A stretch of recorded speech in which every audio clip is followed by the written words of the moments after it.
ဆုံးငါ့ကိုစားလေးနဲ့ဝင်နေပေးပါမယ်ရှင်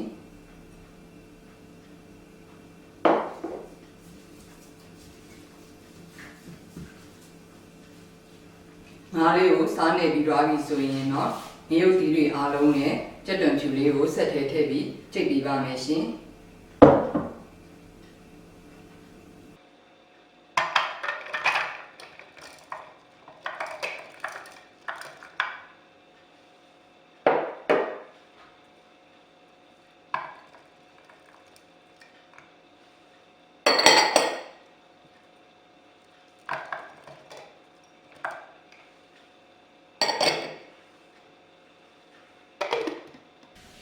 ငရုတ်ဒီစိမ့်နေနဲ့ကြက်တွန်ဖြူလေးတွေကိုကြိတ်ပြီးသွားပြီဆိုရင်တော့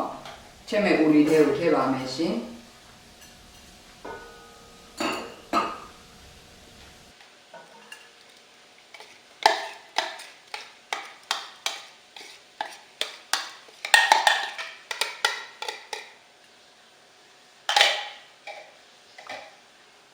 ပြီးရင်တော့ခရမ်းချင်ဒီလေးထည့်ပါမယ်ခရမ်းချင်ဒီဖက်လေးတွေချက်တဲ့အချိန်မှာအကြည်လွယ်စေရန်အတွက်ပထမဆုံးလက်လေးနဲ့ဥဆုံးနဲ့ခြေပြီးထားပါမယ်ရှင်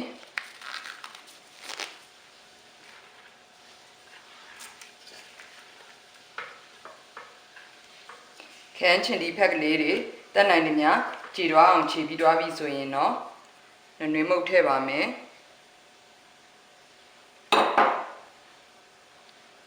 စီထည့်ပေးပါမယ်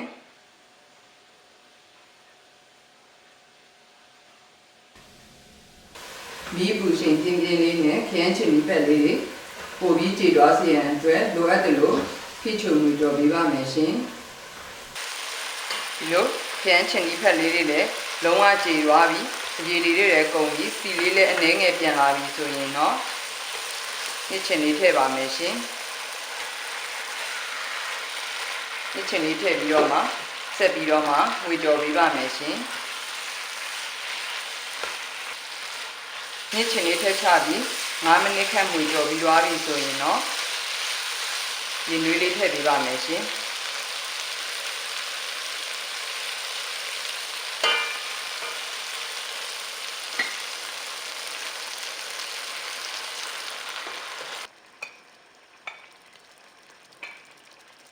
ပြီးရင်တော့ chicken powder လေးထည့်ပေးပါမယ်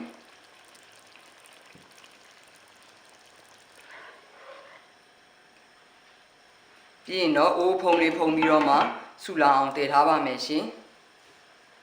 ရင်လေးထည့်ချပြီးဒီလိုမျိုး15မိနစ်20ခန့်ပွက်ဆူအောင်တည်ထားပြီးပြီဆိုရင်တော့ငါးကလေးထည့်ပါမယ်ရှင်ငါးလေးထည့်တဲ့အချိန်မှာအပူချိန်ကအမြင့်ဆုံးဖြစ်နေဖို့လိုပါတယ်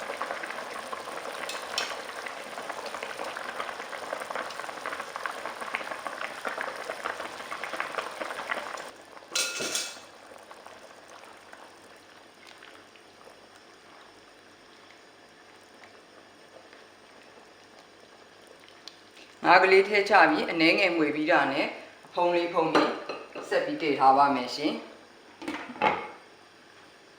ငါးလေးထည့်ချပြီးဒီလိုမျိုး9မိနစ်ခန့်ပွက်ဆူခိုင်းထားပြီးရင်တော့ဟင်းလေးကကျက်သွားပြီဖြစ်ပါတယ်ရှင်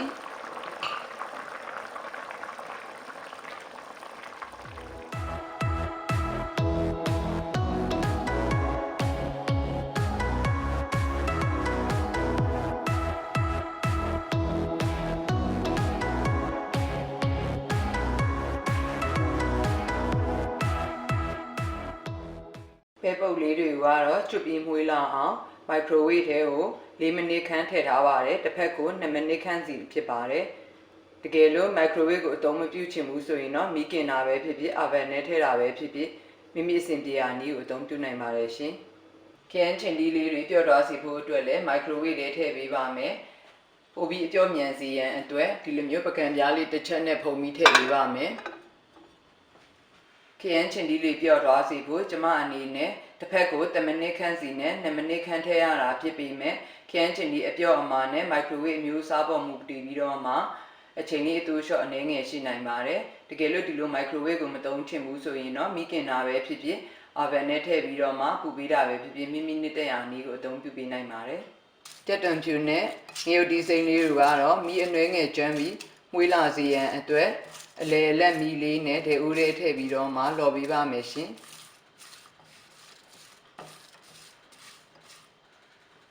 ပြီးရင်တော့ထောင်းရလွယ်ကူစီရန်အတွက်ပဲပုတ်လေးတွေကိုချိုးဖဲ့ပေးထားပါမယ်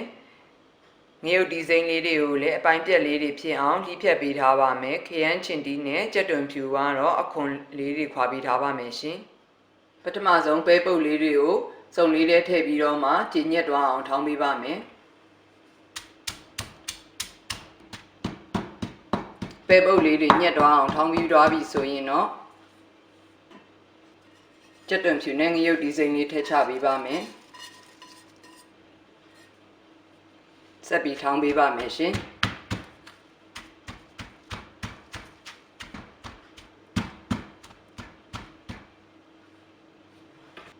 ကြက်တွန်ဖြူနဲ့ငရုတ်ဒီဇိုင်းလေးတွေလည်းညက်ပြီးဆိုရင်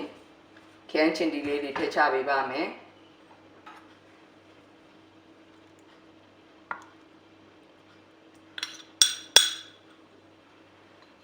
ချစ်ကန်ပေါက်တာလေးပါထည့်ပါမယ်ခရမ်းချင်တီလေးတွေထည့်ချပြီးပြီဆိုရင်တော့အရည်တွေစင်မာဆိုးတဲ့အတွက်မထောင်းတော့ဘဲနဲ့ဒီလိုမျိုးပြီးပဲဖိပြီးတော့မှကြိတ်ပေးပါမယ်ရှင်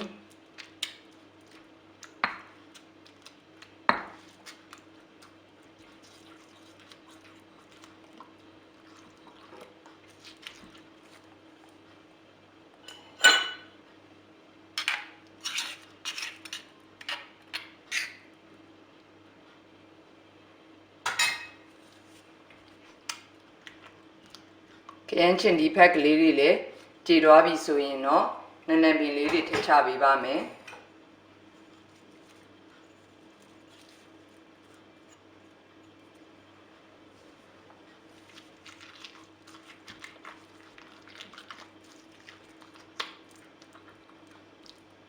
နည်းနည်းပင်လေးတွေကိုလည်း